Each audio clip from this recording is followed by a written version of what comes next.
नमस्कार। यह प्लेटफॉर्म वरिष्ठ पुलिस अधिकारी Devendra Singh Sengar, retired additional director general of police के मार्गदर्शन में संचालित किया जा रहा है। इंदौर शहर में यातायात व्यवस्था को बेहतर बनाने को लेकर retired additional DCP Arvind Tiwari ने अपने सुझाव साझा किए।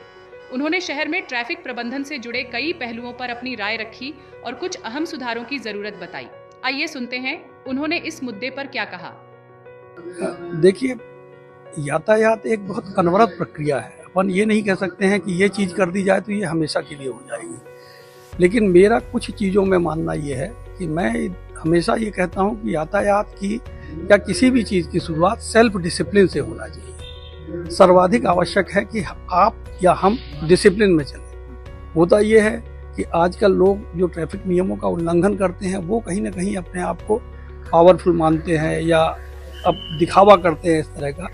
तो सबसे पहला यह है कि आप ट्रैफिक के नियमों का अवश्य पालन करें। जब हम गलत सिग्नल में पार कर रहे होते हैं तो किसी न किसी के लिए वो ग्रीन होता है, तो एक्सीडेंट के चांसेस बहुत बढ़ जाते हैं। बहुत बार ऐसा होता है कि कोई बुजुर्ग हैं, विकलांग हैं, वो सड़क पार कर रहे होते हैं, तो उस समय हमको इन सब चीज़ों का बहुत ध्यान देना चाहिए। दूसरा, मेरा मानना यह है कि जो लोग जल्दी जल्दी सिग्नल्स पार करते हैं, गलत सिग्नल पार करते हैं, गलत रॉन्ग साइड से जाते हैं, उसके पीछे एक बहुत बड़ा कारण टाइम मैनेजमेंट होता है। लोगों को घर से ऑफिस के लिए, घर से दुकान के लिए मान लीजिए 15 मिनट लगते हैं और वो खुद घर से 10 मिनट पहले निकल रहे हैं, तो वो 5 मिनट कैसे कवर करेंगे? तो वो और ज़्यादा नियमों का उल्लंघन करते हैं, उसमें फंसते हैं और एक्सीडेंट करते हैं। एक और मेरा या काफ़ी अधिकारियों का सुझाव ये है कि जो हमारे यहाँ ई चालान की प्रक्रिया है, ये बहुत ही सटीक और सही प्रक्रिया है, लेकिन उसमें आप यदि पता करेंगे तो लाखों चालान पेंडिंग है। कारण उसका ये है कि लोगों को यदि नोटिस चला भी जाता है तो क्योंकि उनके खिलाफ डायरेक्ट कोई ऐसी कार्रवाई नहीं हो पाती है, इसलिए उसको सीरियसली नहीं रहते हैं। और पेंडेंसी एक नहीं, जब मैं भी था, आप लोग भी थे, आपको मालूम है, एक गाड़ी का चालान जब उससे भरवाया गया था तो 64 चालान थे। तो ऐसे बहुत सारे लोग हैं जिन्होंने लगातार उल्लंघन किया है लेकिन वो जुर्माना नहीं भर रहे हैं। विदेशों में इस तरह का सिस्टम है कि आपने ई चालान बना, आपका मतलब चालान का उल्लंघन किया, आपने सिग्नल का उल्लंघन किया या अन्य धाराओं में आपका चालान बना, तत्काल आपके बैंक अकाउंट से पैसा कट जाएगा।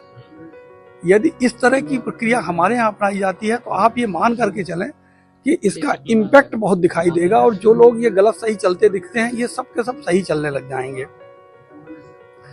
अभियान बीच बीच में चलते हैं अपने यहाँ, जैसे जीरो टॉलरेंस का है, तो जीरो टॉलरेंस भी एक बहुत अच्छा वो है। उसमें जब वो चलता है तो उसका प्रभाव काफ़ी दिनों तक रहा आता है। होता ये है कि लोगों को तो ये पता नहीं रहता कि आज जीरो टॉलरेंस नहीं है।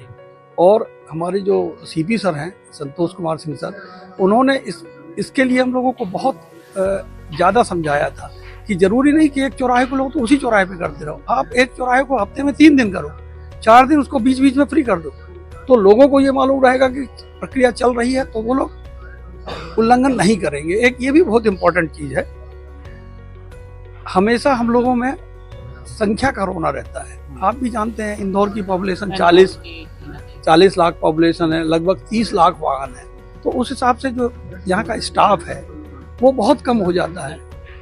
तो जो स्टाफ है उसके सपोर्ट के लिए अभी ट्रैफिक वार्डन्स वगैरह रहते हैं, यातायात प्रहरी रहते हैं, कुछ नगर निगम से भी माननीय महापौर महोदय ने भी वो दिए हैं जो ट्रैफिक में मदद करने के लिए आदमी दिए हैं। तो इन लोगों का होना बहुत जरूरी है, लेकिन उसमें यह है कि व्यक्ति वो जुड़ने चाहिए ट्रैफिक से जो ईमानदारी से साथ काम करें। बहुत सारे लोग ऐसे जुड़ने का प्रयास करते हैं जिनको हम लोग नहीं जुड़ने देते हैं, जिनके अपने स्वार्थ होते हैं, उस कारण से जुड़ते हैं। वैसे आप देखेंगे कि इंदौर इतना अच्छा शहर है, इतने अच्छे लोग जुड़े हुए हैं, चाहे वो ट्रैफिक में हो, चाहे नगर सुरक्षा समिति में हो, चाहे ट्रैफिक प्रहरी के रूप में हो, चाहे नगर निगम में माननीय महापौर साहब ने जो दल बनाया है उसमें हो।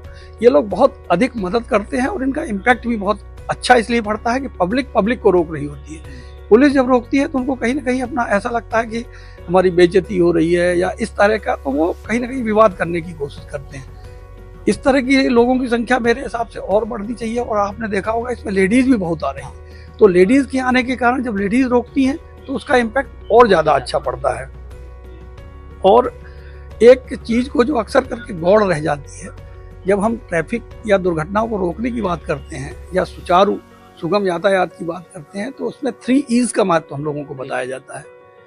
पहला इंजीनियरिंग, दूसरा एजुकेशन, तीसरा इन्फोर्समेंट। तो जो इंजीनियरिंग है वो बहुत इंपॉर्टेंट इसलिए है कि आप किसी एक व्यक्ति को एक जगह पे लगा करके और उसको कब तक आप उस चीज को रोकोगे या उसका प्रवाह सुनिश्चित करोगे। यदि इंजीनियरिंग प्रॉपर होती है तो उसका बहुत अच्छा इम्पैक्ट रहता है।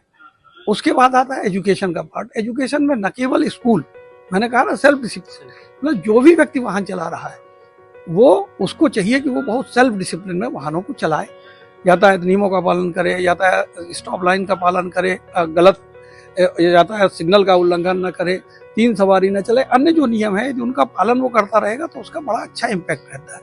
और थर्ड में आता है इन्फोर्समेंट का, कि जो लोग गलती करें उनको हम लोग पनिश करें। इसका रोल बहुत कम है और ये कहीं ना कहीं ये शो करता है कि हमारे यहाँ के लोगों में अभी एजुकेशन नहीं है, इसलिए मजबूरी में इन्फोर्समेंट की आवश्यकता पड़ रही है। Thank you. इस चैनल का उद्देश्य सेवारत एवं सेवानिवृत्त पुलिस अधिकारियों के अनुभवों, सीख और सेवा से जुड़े महत्वपूर्ण प्रसंगों को साझा करना है ताकि युवा अधिकारियों को उससे मार्गदर्शन मिल सके। यदि आप भी अपने सेवा अनुभव या कोई महत्वपूर्ण सीख साझा करना चाहते हैं तो 2 से 3 मिनट की एक छोटी वीडियो क्लिप श्री देवेंद्र सिंह सेंगर को उनके व्हाट्सएप नंबर 9425074606 पर भेज सकते हैं। चयनित अनुभवों को इस प्लेटफॉर्म के माध्यम से साझा किया जाएगा जिससे पुलिस सेवा की अगली पीढ़ी को लाभ मिल सके।